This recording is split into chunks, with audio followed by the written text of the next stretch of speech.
I didn't catch the name of who dressed Radha Shyama-Sundar, but the flowers are amazing, decorating the amazing, beautiful deity.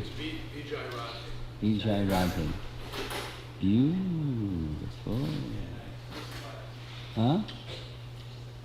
You're agreeing? Yes. Something like that. She grew those flowers, Maharaj, in the champa flowers are from her garden.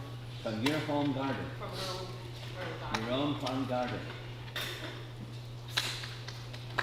I'm enjoying the decoration of the beautiful deity. I'm sure you enjoyed growing them. I'm sure they enjoyed being grown and being offered.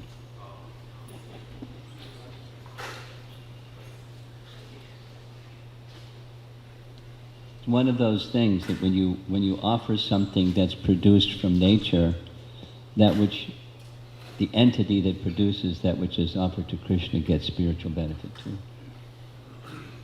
So, bless your plants by your making nice offering to the deity.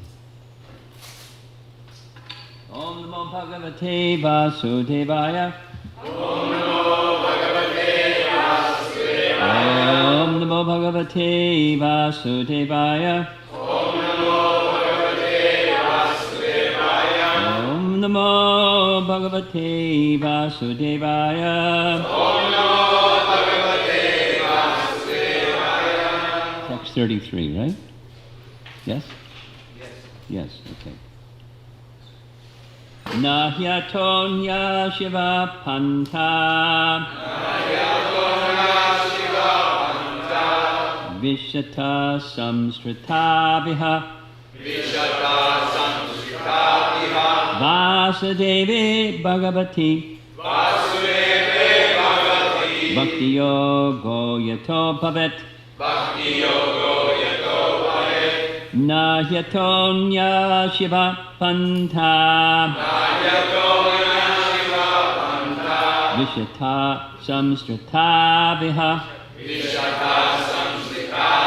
Vasudevi Bhagavati Bhakti Yogo Yato Bhavet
Ladies, please.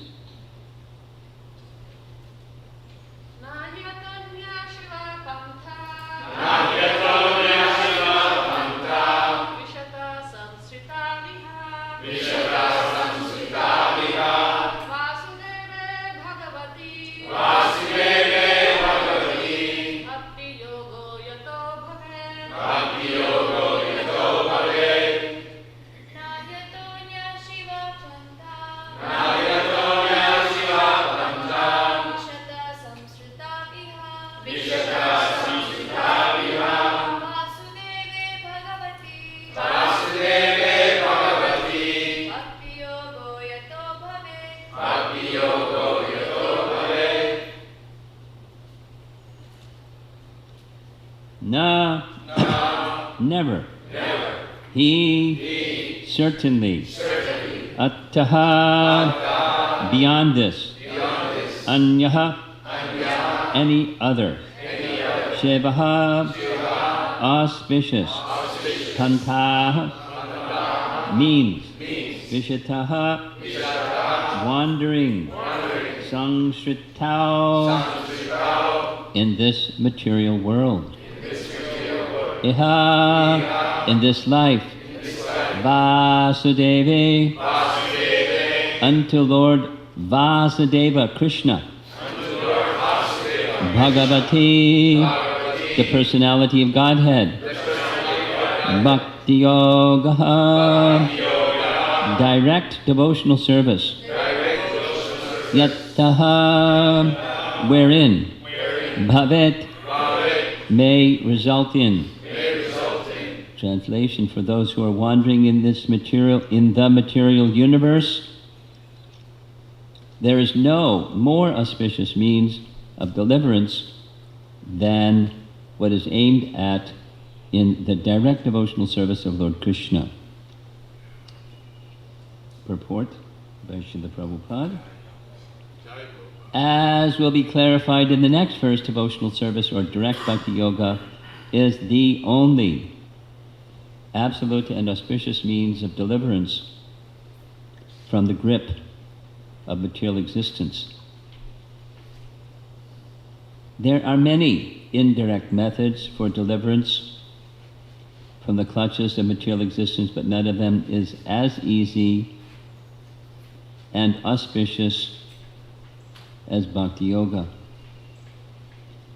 The means of jnana and yoga and other allied disciplines are not independent in delivering a performer. Such activities help one to reach the stage of bhakti yoga after many, many years. In the Bhagavad Gita 12.5, it is said that those who are attached to the impersonal feature of the Absolute Truth are liable to many troubles in the pursuit of their desired goal. And the empiricist philosophers searching after the Absolute Truth realize the importance of Vasudeva realization as all in all after many, many births, 719 Bhagavad Gita. As far as yoga systems are concerned, it is also said in the Bhagavad Gita 6:47 that amongst the mystics who pursue the Absolute Truth, the one who is always engaged in the service of the Lord is the greatest of all, and the last instruction in the Bhagavad Gita 1866 advises fully surrendering unto the Lord, leaving aside all other engagements or different processes for self-realization and liberation from material bondage. And the purport of all Vedic literatures is to induce one to accept the transcendent loving service of the Lord by all means. Pretty complete paragraph. As already explained, in the texts of Srimad Bhagavatam, first canto, either direct bhakti yoga or the means by which ultimately, or the means which ultimately culminate in bhakti yoga without any tinge of fruitive activity, constitute the highest form of religion. Everything else is simply a waste of time for the performer. Shrama eva hi kevalam. Srila Sridhar Swami and all other acharyas like Jiva Goswami agree that bhakti yoga is not only easy, simple, natural, and free from trouble, but is the only source of happiness for the human being.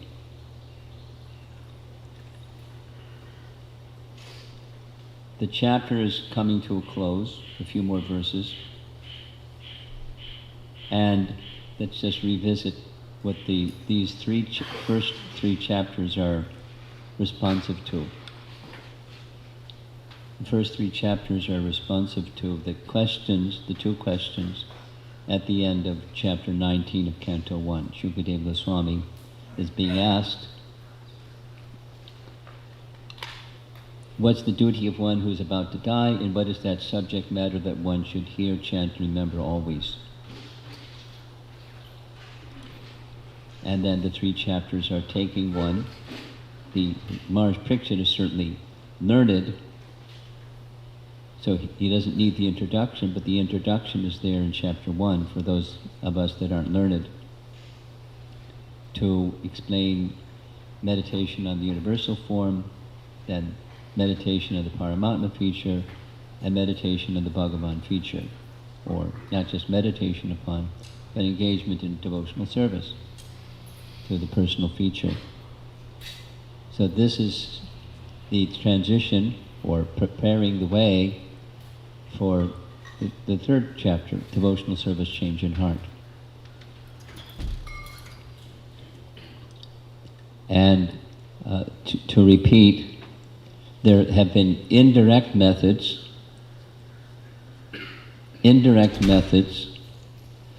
discussed prior to this, each of the different divisions. Rather than reviewing those different divisions, Prabhupada is simply placing them in categories that are the standard categories. The Gyan process, the Dhyan process, and the Bhakti process. And naturally, the glories of Bhakti are in the foreground, because the verse is stating there is no more auspicious means, so Shiva, of deliverance than what is aimed at in the direct devotional service. In contrast, because it just says Bhakti Yoga or Bhakti Yoga, but Prabhupada is in the word for word, and in the verse it's direct, to stand distinct from indirect. Direct and indirect. It's similar to the Bhagavad Gita verse that we've been discussed a couple times during this visit in the evening classes. Yayatam mam prapadyante tang tadaiva bhajamiham. Krishna is the object of everyone. And then in Prabhupada's, there's different ways of understanding that verse. And one of the ways Prabhupada explains is those who are the everyone refers to the aspirants for transcendence, or the followers of the Vedas. And then of the followers of the Vedas, there are those that like this version or this approach, some like that approach. They have different disposition and a different consequence. By the indirect method, it is intended to lead to the direct method, but it may not, and that's what's in the purport. It's let's go through the examples. Well, the first thing that Prabhupada declares is that these other processes, specifically Gyan and Karma, doesn't mention Gyan, Dhyan, but Gyan, yes, he does. The means of Jnana and Yoga, which is Dhyan, and other allied disciplines are not independent in delivering the performer. So the indirect methods are not independent means, they're dependent. So to leave out the word yoga, and there are people that meditate on something, materialists meditate on something, and aspiring spiritualists may meditate on something. But the process of meditation, when you include yoga to the word, or the explanation that we've received from Srila Prabhupada, it means there's some tinge or some degree of the presence of bhakti. That is, the presence of bhakti means service to the Supreme. As soon as bhakti word is there, it's service to the Supreme. Bhakti means service to the Supreme. Like this Shradhavan bhajate yomam. The reference is in this purport. The topmost yoga uttama form of dhyan is where one is two things. Madgatenan taratmana, the mind is absorbed in Krishna. Madgaten antaratmana, and bhajate yomam. Bhaj. I'm not a Sanskrit scholar by any means, but I know two or three things. And mainly it's what Prabhupada explains this, for example, the word, the dhatu of bhaj means service. It's practical activity. Practical activity is distinct from withdrawing the senses from sense objects. That's the indirect method. In the meditation process, pratyahara means withdrawing the senses from sense objects. And then meditation within, dhyan dharana samadhi.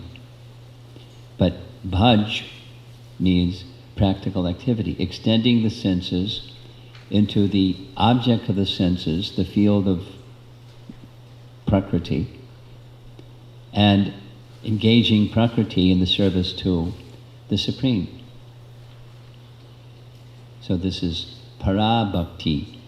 But supposing it's just so, because those who are jnanis or jnana yogis, and those who are dhyan yogis, they also have to do some practical activity.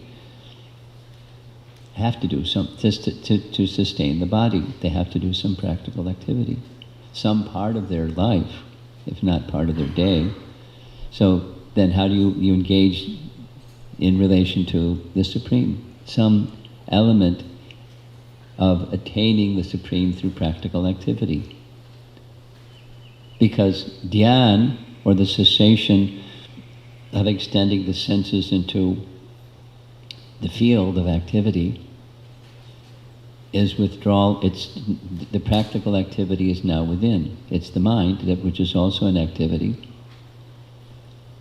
But directing that activity to what? Or directing the mind to what? Then it depends on the conception that one has. So those that have that conception, Krishna's indication, the end of chapter 6, Arjuna by all means be a yogi, and the best of all yogis is the bhakti yogi, with these two, mind and body. What you do with the mind, what you do with the body, that's the highest. So supposing, and that's the independent method, or the direct method, or para-bhakti method, that's recommended in this verse of the Bhagavatam, and similarly in the Bhagavad Gita. So,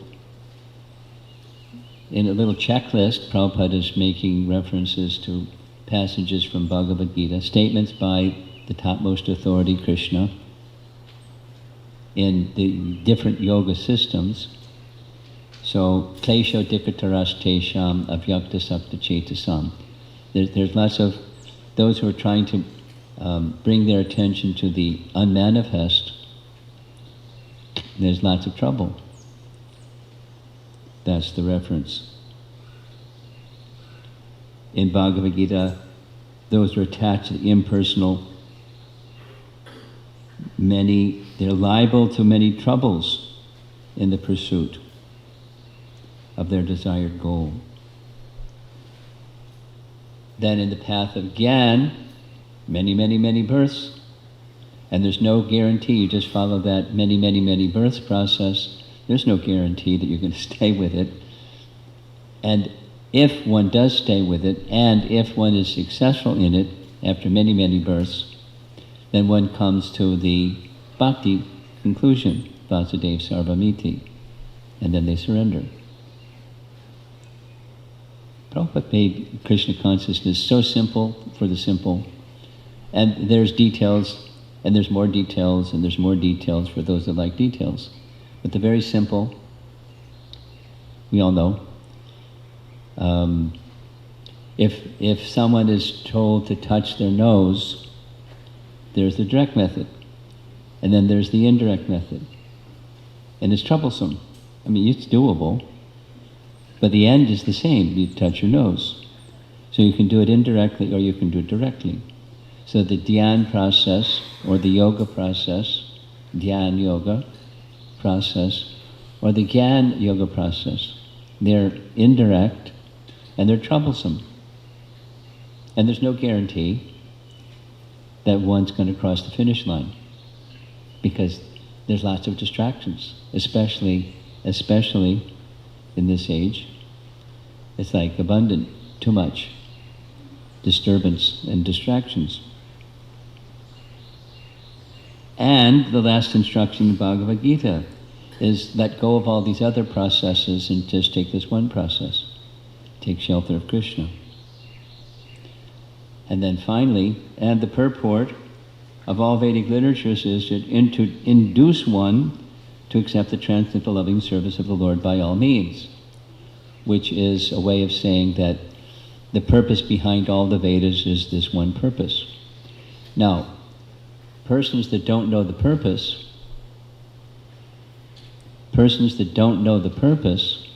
can get lost in the forest of so many options. And when you start with any option, I don't know if you've had the same experience as I have, but you try to understand something with the Vedas, this topic or that topic or some other topic. And it's like, my experience is, it's like plunging into the ocean and finding it's an ocean that has no bottom. Just keep going and going and going and going and going. And gosh, it's so involved and so complex. And keep going and going, and it's still more involved and more complex. And those that have Brahminical capacity, capacity to remember things, like some people have, they can explain things in detail, in detail, in detail, in detail. Jiva Goswami explains something very nicely on this particular point in Tattva Sandarbha. In Tattva Sandarbha, he explains that what the work of Vyasadeva in compiling the Vedas was for Kali Yuga folks. Knowing that in Kali Yuga, people aren't going to understand the purpose of the Vedas, so what are they going to do? Get confused. And so to help them, he divided the one Veda into four. And he gives a very nice explanation of what that exercise was. He uses a metaphor. Supposing a king has a treasury. And what he did was he went to the king's treasury and he put the diamonds over here and the rubies over there, the emeralds over there, and the miscellaneous over there. He took the vastness of the Vedas and made it departmentalized. Whereas in previous ages, the Brahmanas just went to the treasury box and they knew which mantras to pick for which purpose. They didn't need it separated because their comprehension and their memory retention was so vast. And they knew. And in the age of Kali, people don't have that same. And so for that purpose or that method, he divided the Vedas into four. Diamonds over here, rubies over there, emeralds over there, and miscellaneous over there. And then with that, a vast portion of that is dealing with people who, in this Bhumandala region, they have fruitive intention, and so the vast part deals with karmakanda rituals. And then some persons are a little smaller, very small percentage, have some interest in going beyond karmakanda fruits and doing it in auspicious ways. So then the Gyankanda section, a smaller slice. But the karmakanda and Gyankanda section of the Vedas, as part of the Vedas, have the same purpose as the bhakti message, the direct method. So the indirect methods are meant by design, A, fulfill desire for fruitive gain, or B, gain knowledge of that which is beyond fruitive intentions, or Brahman, and eventually take one to the bhakti position. And they're not independent to deliver one. That's the message of this verse. And the others, indirect method, they help bring one to that position. That's the intention. The difficulty is people don't know the purpose and they become attached to whatever it is. That Bhaktivinoda Thakur's example is persons walking on a staircase, and if you stop on this stair, then you're identified as a practitioner of this. But the progressive person is always aspiring for what's next and what's next and what's next, and so they're progressive if that's the indirect method. But many people aren't progressive, and therefore they're identified according to the step on the yoga ladder or the yoga staircase. And then especially recommended for this age, but of course the Bhagavatam is for us in this age, because the age is transitioning from Krishna's age to the Kali age. So it's for us, but it's true regardless of age. And the others that had capacity could do other things and reach the bhakti stage, depending upon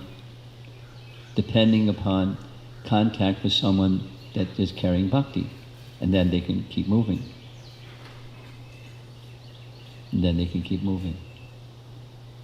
At least the choice is there, the option is there, the awakening of a higher destination and higher means to reach that destination is there. So just two more short paragraphs. As already explained in the texts, plural, of Srimad Bhagavatam, first canto, either direct bhakti yoga or the means which ultimately culminate in bhakti yoga, comma, without any tinge of fruitive activity, small thing, right? Without any tinge of fruitive activity. That's a challenge for the living entities to take birth in Bhumandala, because this is the middle planetary region where fruitive activities is the way of life, the place of passion, where fruitive activities drives everybody. Now supposing one doesn't have an attraction for fruitive activity, you're going to have attraction for something, so then there's upper and there's lower, but the persons in this realm, it's the thing. Everyone to take birth in this realm, particularly now human species, it's a big deal. It's the fuel that drives the machine, fruitive activity. So those who take the indirect process, whether the goal is prospering in this world and the next, or the carrot is getting release from this bondage and going to a life where there's no bondage, the liberation, moksha, desire, beyond fruitive activity, constitutes the highest form of religion, so the direct or the indirect. The indirect can take one to that with the dependence upon the bhakti principle, which means no fruitive activity, or the up-kama, because as long as there's kama, then there's fruitive activity, bondage. Everything else is simply a waste of time for the performer. Well, unless they somehow contact bhakti and then incorporate bhakti in their life. Otherwise, as far as the purpose of the Vedas is concerned, it's a waste of time. Like that's pretty strong, isn't it? That's really strong. So that's the Bhagavatam. It's waste of time. Now, waste of time, one can look down upon other people. That's not what we should do. You're wasting your time. I mean, just like we heard Gaur Hari's, Prabhupada's visit to the Morning Star Ranch. What are you doing? Picking potatoes. What are you doing with your life? So, don't waste your time. Don't waste this valuable human form of life. Or, positively, find real happiness. Because otherwise, Shrama eva hi kevalam, there's no happiness.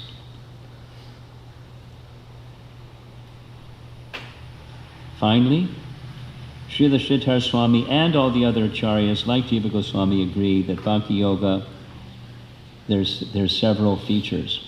Easy, simple, natural, and free from trouble.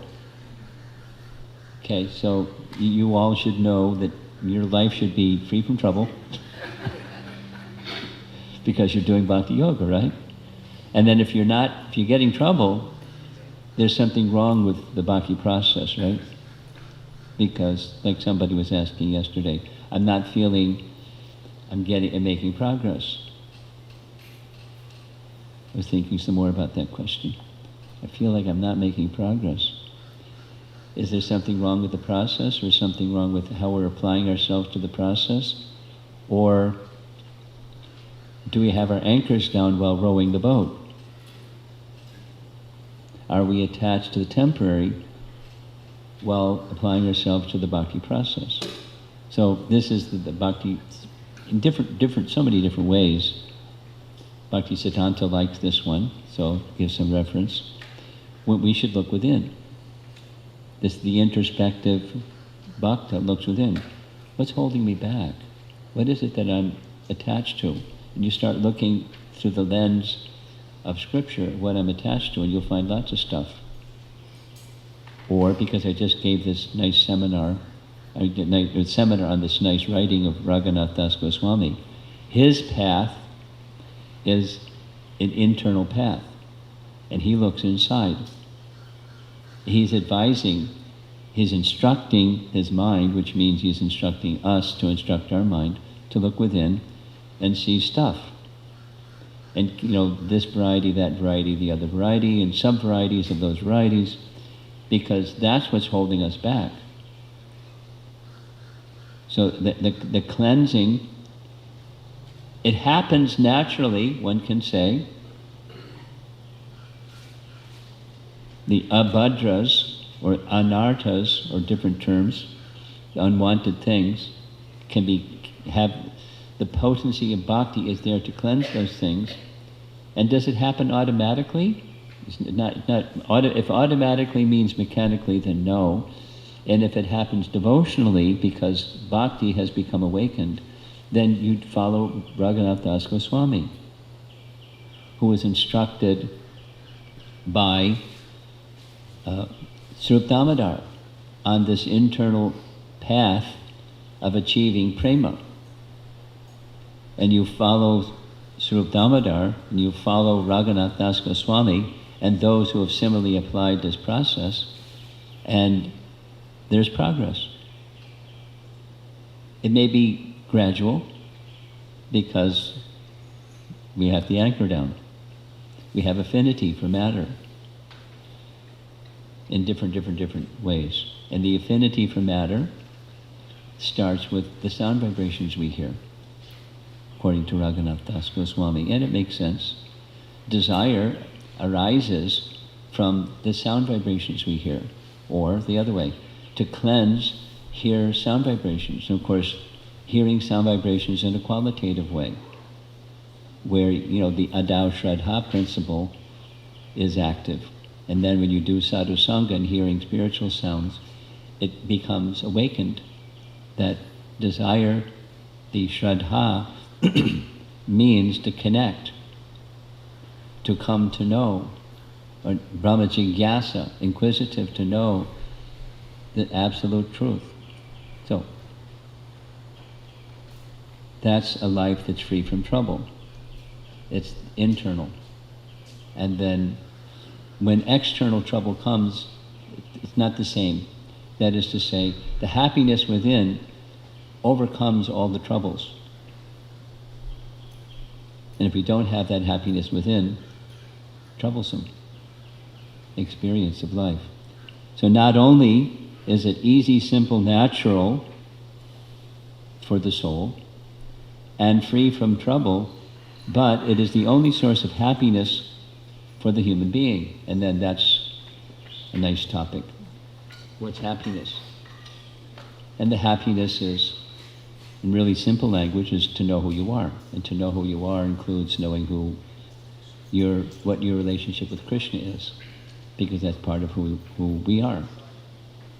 And back to this same topic, bhakti is intrinsic or within the soul. It's our nature.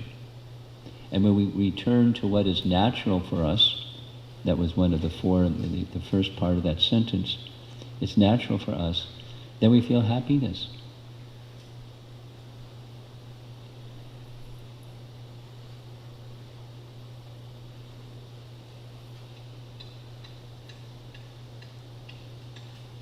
And there's a temporary sense of what happiness is that isn't what real happiness is.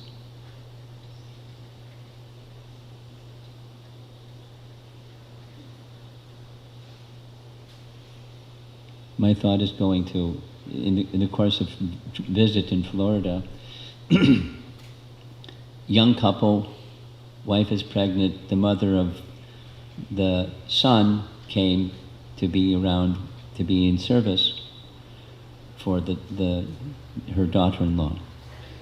So I asked her, how are you feeling about being in America? Because her family, her place of birth was Guyana. She was honest. She said, I miss Guyana. How long do you plan to stay? She looked at her son and said, shrugged her shoulders, I guess I'm going to stay here. Because her son's a citizen, so she'll become a citizen in America. In her mind, she's thinking, Guyana. And in course of time, she'll think, America, or the city that she's in. But that's all temporary. That's not her home. So the sense of real happiness is to be in that atmosphere that's our home. The back to Godhead phrase, back home, back to Godhead. That's what real happiness is. And the aspiration is not just go geographically from this place to that place. It's the consciousness. It's the consciousness of being absorbed in what's natural for us, absorbed in bhakti, life, wherever. That's happiness. It's a very different definition than the material definition, or the impersonal definition, or even the yoga definition. It's still incomplete. The indirect processes are incomplete, at best. They're not easy. They take a long time to reach the stage of perfection. Of course, to reach the stage of perfection in the bhakti process is also not a piece of cake. I heard that was the topic yesterday morning. The process of bhakti is not a snap of the fingers. It's not arduous, but it takes submission and perseverance, and dhrita vrata, great determination, and lots of mercy. But that direct process is the process of real happiness at the soul platform. That's back home, back to Godhead. I'll end there, see if there's some lively discussion. Yes, in the back.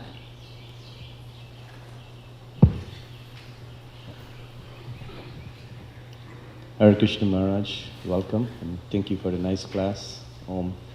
So you've given many explanations, descriptions as to why one's progress can be stagnant.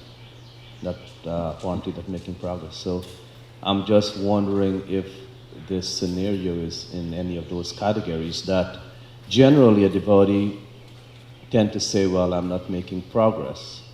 But if we see that they have the determination to continue practicing, Yes. is that a way of saying that yes, they are making progress? Yes. Thank you. And that was part of the answer that I gave yesterday.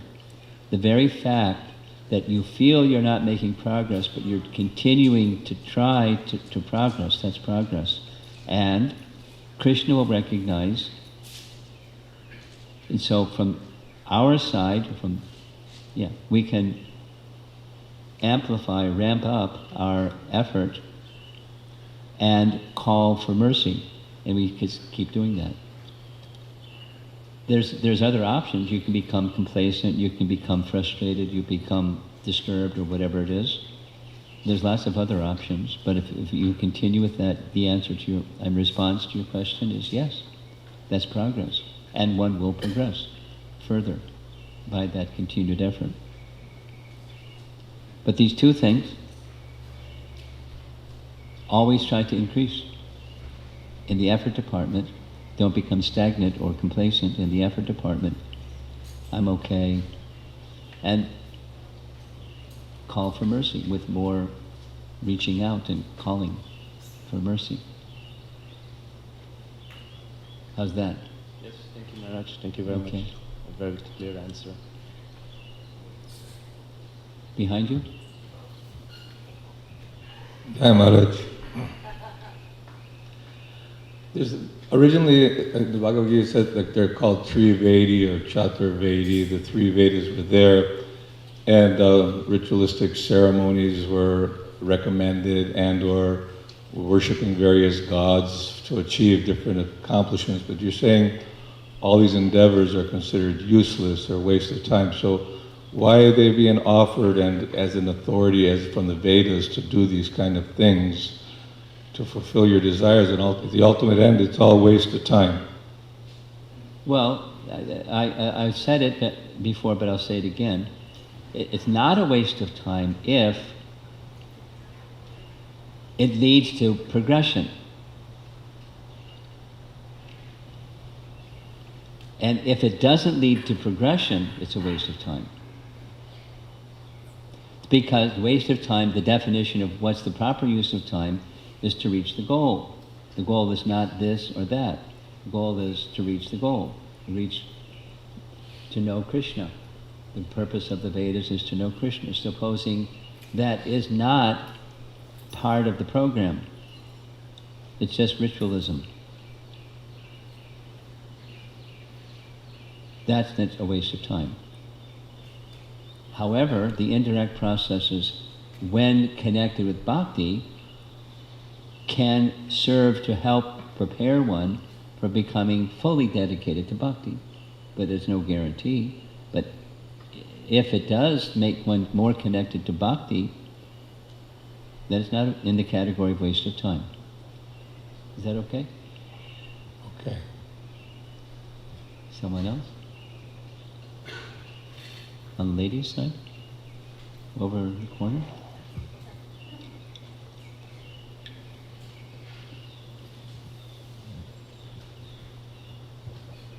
Hare Krishna Maharaj.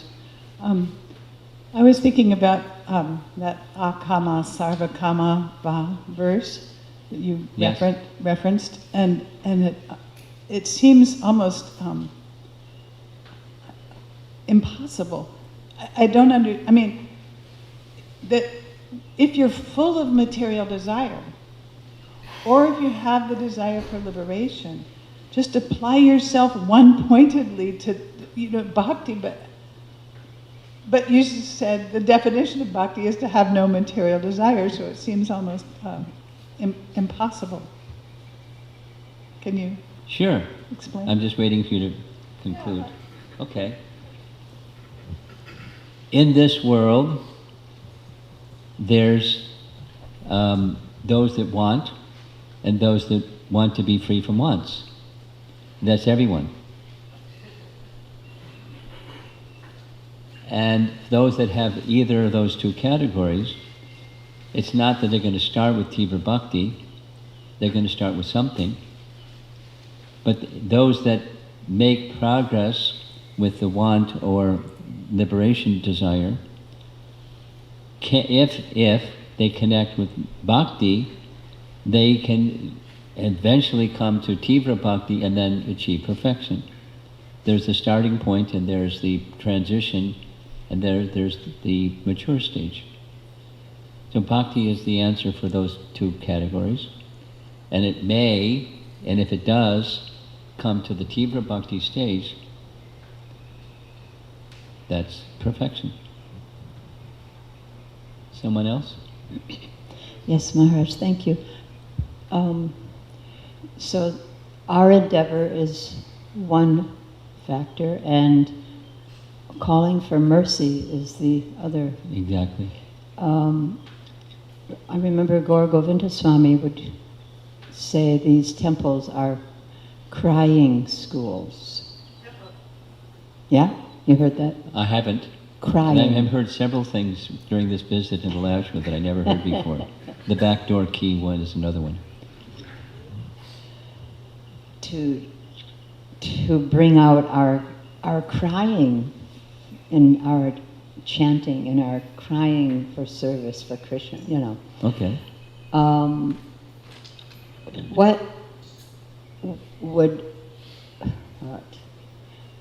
What prevents us from crying?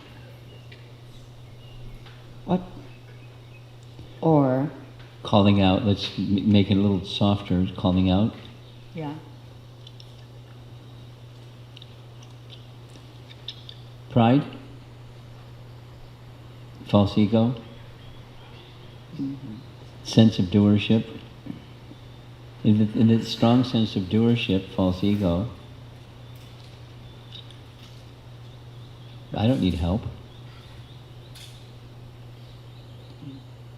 I just have to apply myself vigorously, diligently. And young people are trained that way. Many are trained that way.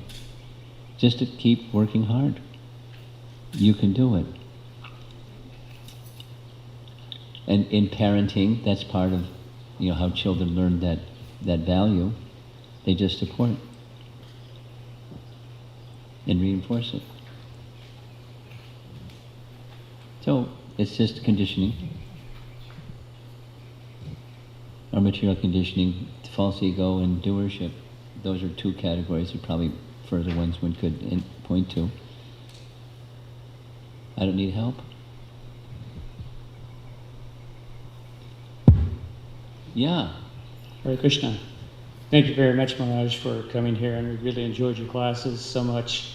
They were so philosophical and stimulating to further thought and contemplation. I had one comment and one question. The comment was, I guess, in regards to the former comment before, when you were talking about this idea of, well, we still have material desires, but you have to have no material desires to do bhakti. I was just thinking, I wish I could remember the source, which purport it was, but Vishwanath Chakravarti Thakur, he said at one point, a sincere devotee is one whose desire for Krishna is stronger than his desire for Maya. In other words, material desire will be there, but our desire is stronger to want to obtain Krishna. So as long as we can keep that balance more towards trying to achieve Krishna's lotus feet, we're at least rightly situated.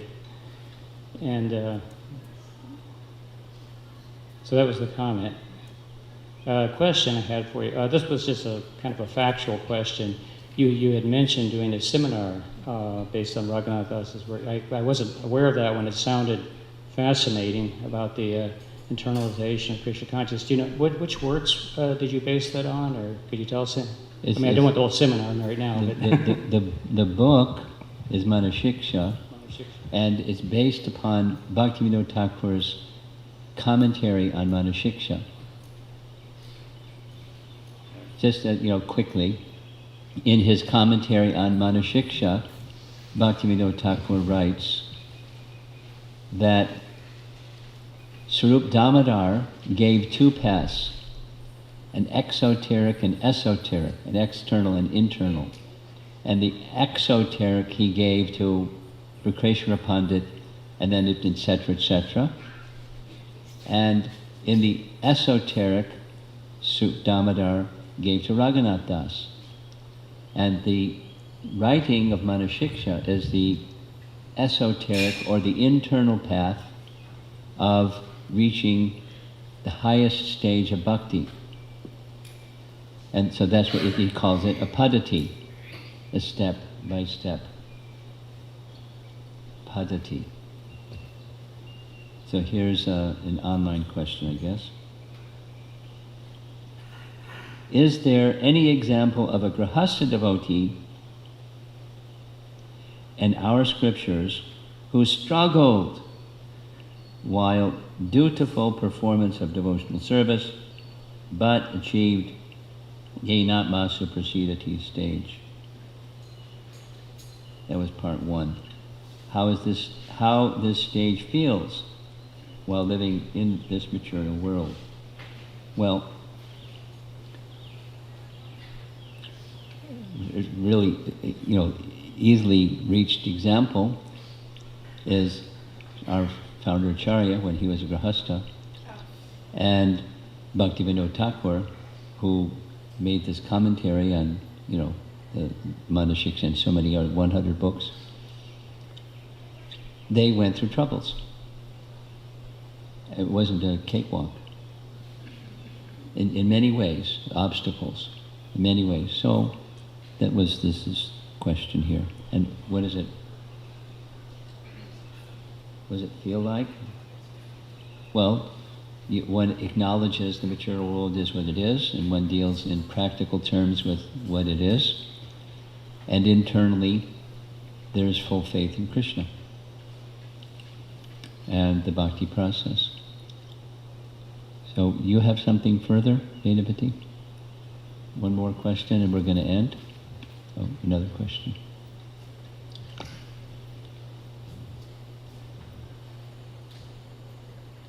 Hare Krishna Maharaj, it's actually a comment. You know Okay. how you were mentioning that going back home, back to Godhead, that home, it's not a geographical place. That's right. It's a That's consciousness right. It's place. consciousness. But what occurred for me when you were describing that, I actually remember at one point, like maybe 40 years ago, thinking, home is when I get out of the van with a roll of paintings under my arm. It was like, because I was earning money for the temple.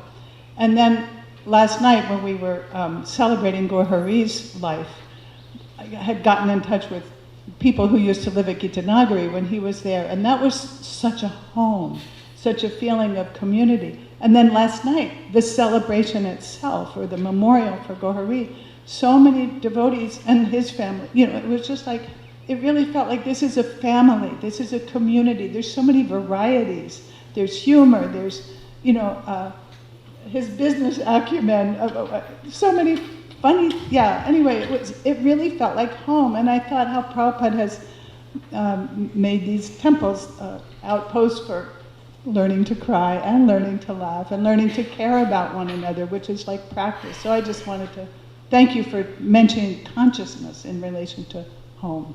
Thank you. You did a wonderful job as the MC. No one said rah rah. You did a great job.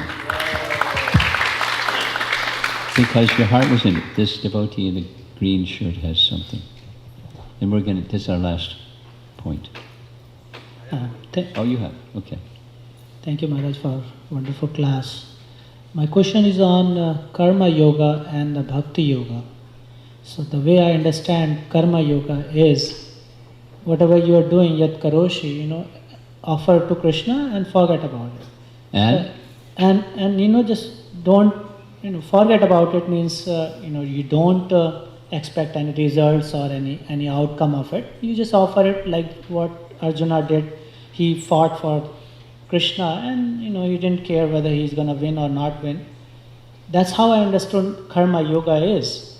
And Bhakti Yoga, as I understand, is the direct process, coming to temple and offering and all that. So, is Karma Yoga same as Bhakti Yoga, or are two different things? Nice question. Two things, two responses to your... The preamble is Sakama and Nishkam Karma Yoga. There's divisions. And the second is, one can say, Karma Yoga is a subset of Bhakti Yoga. Within Bhakti Yoga is already accomplished Karma Yoga. Karma Yoga doesn't necessarily reach the Bhakti Yoga stage, because Bhakti Yoga stage is the mature stage, or the mature stage of work. It connects with what Prabhupada is saying here. These are not independent. So your question was, are these the same? And my reply specifically is, one is dependent and the other is independent. One is not independent. Karma Yoga is not independent, it's dependent. And Bhakti, Shuddha Bhakti, Para Bhakti, is independent fully. It's not dependent. The subset is included. One doesn't need to strive for it separately, provided no expectation of gain. There may be an expectation of, I want freedom from the bondage. I'm doing Karma Yoga because Bhakti is there's no mix. Yes, with one difference is in Karma Yoga you are not expecting anything, but you are not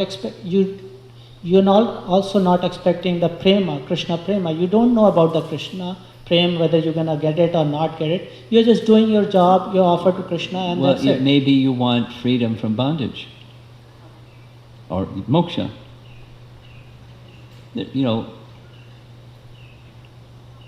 So the premise, your conception of what Karma Yoga is, it's not just a bucket, it's a whole spectrum. The principle is detached work, and then there's different stages of detached work. When it comes to the stage that you're describing, then it's bhakti. Until it comes to that stage, there's a mix. There's bhakti with some expectation up to, I want freedom from bondage. Thus Karma Yoga. So I'm offering because I have an expectation. And bhakti is where that expectation isn't there. There's only one thing. That's Shuddha. Okay? Think of it as a spectrum, not just a bucket. Thank you. So Maharaj, okay, I'm on a hot seat in now. Bhakti Rasamrita Sindhu, Rupa Goswami Pada explained that sadhan bhakti includes, pure bhakti, Shuddha bhakti includes sadhan bhakti, bhava bhakti, prema Yes, bhakti. correct. So the devotee goes through their practice. Yes. The real sadhan or real pure bhakti cannot sustain by COVID, tribulation or mental emotion, but it sustained by the conviction, determination. Yes. In my own life I reflect. And so, but to sustain that, when I say that, okay, it is by conviction and determination, there is a decision. Happiness in decision. There's a decision? Happiness in decision. That I want to progress. I feel happy about it. Good. So there is a happiness in, also there is a happiness in emotion, happiness in benediction. So all these things together, devotees are happy. I agree. Okay. No disagreement. How can we disagree with Rupa Goswami and Pran Govinda? How can we disagree? Srila Prabhupada ki